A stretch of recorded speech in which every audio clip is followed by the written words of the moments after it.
Hema committee റിപ്പോർട്ടിന്റെ പശ്ചാത്തലത്തിൽ cinema മേഖലയിലെ ലൈംഗിക ചൂഷണം അന്വേഷിക്കാൻ പ്രത്യേക പോലീസ് സംഘത്തെ സർക്കാർ നിയോഗിച്ചു. ക്രൈംബ്രാഞ്ച് മേധാവി എച്ച് വെങ്കടേഷിന്റെ മേൽനോട്ടത്തിൽ 7-അംഗ സംഘം പരാതികളും വെളിപ്പെടുത്തലുകളും അന്വേഷിക്കും. നിയമോപദേശത്തിന്റെ അടിസ്ഥാനത്തിലാണ് തീരുമാനം. IG സ്പർജൻ കുമാർ നേതൃത്വം നൽകുന്ന സംഘം നാളെ യോഗം ചേരും. തിരുവനന്തപുരത്ത് നിന്ന് സലീം മാലിക് തത്സമയം ചേരുന്നു. Salim, good morning. എന്തൊക്കെയാണ് അപ്ഡേറ്റ്സ്? ഇന്നലെ വൈകിയാണല്ലോ ഈ വാർത്ത വന്നത്. വിശദാംശങ്ങൾ എന്തൊക്കെയാണ്? Good morning.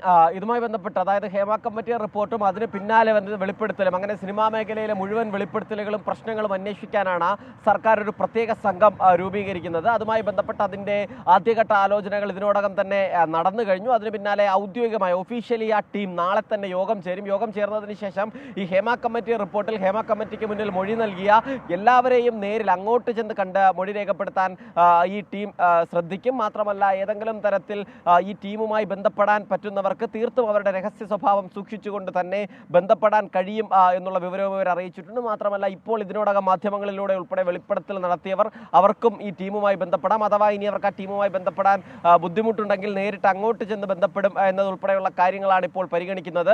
അതുമായി ബന്ധപ്പെട്ട് അതിൻ്റെ നടത്തിപ്പ് എങ്ങനെ വേണം, അതിൻ്റെ മുന്നോട്ടുള്ള പോക്ക് എങ്ങനെയാണ് എന്നതുൾപ്പെടെയുള്ള കാര്യങ്ങൾ നാളെ ചേരുന്ന യോഗത്തിലായിരിക്കും തീരുമാനമാവുക. പക്ഷേ ഇപ്പോൾ സർക്കാരിനെ സംബന്ധിച്ചിടത്തോളം തൽക്കാലം ഈ ടീമിനെ രൂപീകരിച്ചത്, അതല്ലെങ്കിൽ ഒരു പ്രത്യേക അന്വേഷണ സംഘത്തെ രൂപീകരിച്ചത് ഒരു വലിയ ആശ്വാസമാണ്. കാരണം പ്രതിപക്ഷം ഉൾപ്പെടെ വലിയ വിമർശനം ഇതുമായി ബന്ധപ്പെട്ട് ഉയർത്തിയിരുന്നു. പ്രത്യേകിച്ച് മുതിർന്ന ഉദ്യോഗസ്ഥരെ ഉൾപ്പെടെ ഈ ടീമിൽ ഉൾപ്പെടുത്തിയത് കൊണ്ട് തന്നെ തൽക്കാലം ആ നീക്കത്തെ പ്രതിപക്ഷം തന്നെ സ്വാഗതം ചെയ്യുന്നുണ്ട്.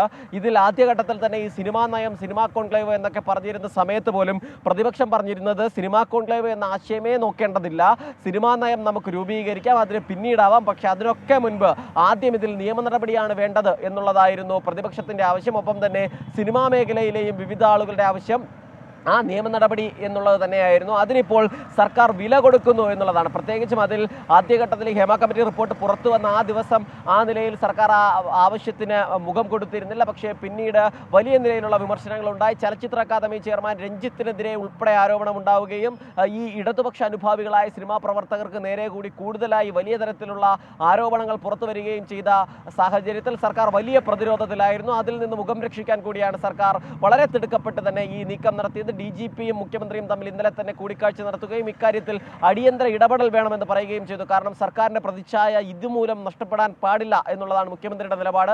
മുഖ്യമന്ത്രി തന്നെയാണ് ആ വിഷയത്തിൽ ഇന്നലെയും ഈ രഞ്ജിത്തിന്റെ രാജിയുടെ വിഷയത്തിലും അങ്ങനെ ഒരു സ്ട്രോങ് നിലപാട് സ്വീകരിച്ചത്. സാംസ്കാരിക വകുപ്പ് ഉൾപ്പെടെ രഞ്ജിത്തിനെ സംരക്ഷിക്കാൻ ശ്രമിച്ചപ്പോഴും മുഖ്യമന്ത്രി ആ നിലപാടിൽ നിന്ന് പിന്നിലായിരുന്നു. നിലവിൽ ഏറ്റവും പ്രധാനപ്പെട്ട ഈ അന്വേഷണ സംഘത്തിൽ തന്നെ police IG G Sparjan Kumar, S Sajitha Beegum DIG, ഒപ്പം തന്നെ മെറിൻ ജോസഫ്, G പൂങ്കുഴലി, ഐശ്വര്യ ഡോങ്റെ തുടങ്ങിയ ഉദ്യോഗസ്ഥരുണ്ട്. അതിൽ നിന്ന് തന്നെ അതായത് പ്രതിപക്ഷ നേതാവ് തന്നെ മുഖ്യമന്ത്രിക്ക് നൽകിയ കത്തിൽ ഒരു വനിതാ IPS ഉദ്യോഗസ്ഥയെ ലീഡ് ചെയ്തുകൊണ്ട് ആ ടീം വേണം എന്നായിരുന്നു പറഞ്ഞത്. ഇപ്പോൾ തന്നെ പ്രധാനപ്പെട്ട ഉദ്യോഗസ്ഥരിലെ 4 പേരെയും വനിതാ ഉദ്യോഗസ്ഥരായി തന്നെ നിയമിച്ചതിലൂടെയും സർക്കാർ ആ നിലയിൽ പ്രതിപക്ഷത്തിന്റെ ആവശ്യം കൂടി കണക്കിലെടുക്കുന്നു എന്നുള്ളത് തന്നെയാണ് നമ്മൾ കാണേണ്ടത്. മാത്രമല്ല, ഈ കോൺക്ലേവ് വിഷയത്തിലും പ്രതിപക്ഷത്തിന്റെ ആവശ്യം സർക്കാർ പരിഗണിക്കുമോ എന്നുള്ള കാര്യം കാത്തിരിക്കേണ്ടതുണ്ട്. പക്ഷേ കോൺക്ലേവ് തൽക്കാലം നടത്താൻ താല്പര്യമില്ല, അല്ലെങ്കിൽ സഹകരിക്കില്ല എന്നുള്ളതാണ് പ്രതിപക്ഷത്തിന്റെ നിലപാട്. അതേസമയം കോൺക്ലേവുമായി തന്നെ മുന്നോട്ട് എന്നുള്ള നിലപാടാണ് സർക്കാർ സ്വീകരിക്കുന്നത്. നവംബറിൽ തന്നെ കോൺക്ലേവ് നടത്താൻ ആലോചിക്കുന്നുണ്ട്. അതിൻ്റെ തീയതിയിലേക്ക് കൂടി സർക്കാർ എത്തുകയാണ്. മാത്രമല്ല,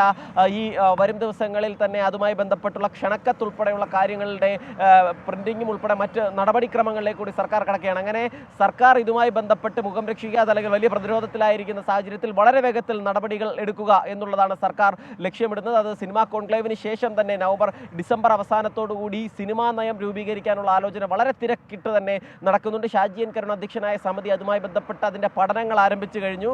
നേരത്തെ ആദ്യഘട്ടത്തിൽ സിനിമാ കോൺക്ലേവിന് ശേഷം അതിൽ നിന്ന് ഉയരുന്ന അഭിപ്രായങ്ങൾ കൂടി ക്രോഡീകരിച്ച് അതിന്മേൽ വീണ്ടും പഠനം നടത്തി അങ്ങനെ സിനിമാ നയം രൂപീകരിക്കാമെന്നായിരുന്നു പറഞ്ഞിരുന്നതെങ്കിൽ സിനിമാ കോൺക്ലേവിനെതിരെ തന്നെ വലിയ വിമർശനം വന്ന പശ്ചാത്തലത്തിൽ ആദ്യം തന്നെ സിനിമാ നയത്തിൻ്റെ ഒരു കരട് രൂപീകരിച്ച് അത് ഈ സിനിമാ കോൺക്ലേവിൽ അവതരിപ്പിക്കുക എന്നുള്ളതാണ് സർക്കാർ ഇപ്പോൾ ലക്ഷ്യമിടുന്നത്. അതിനായുള്ള ശ്രമങ്ങളാണ് നടക്കുകയും ചെയ്യുന്നത്. അങ്ങനെ സർക്കാരിൻ്റെ ഭാഗത്തുനിന്ന് ഈ വലിയ വിമർശനങ്ങളുടെ പശ്ചാത്തലത്തിൽ വിവിധ ഇടപെടലുകൾ ഒരേ സമയം നടത്തുന്നുണ്ട്. അതേസമയം പ്രതിപക്ഷം ഈ വിമർശനങ്ങൾ അതല്ലെങ്കിൽ പുറത്തു നിന്നുള്ള പ്രതിഷേധങ്ങൾ അവസാനിച്ചിട്ടുമില്ല. SKN.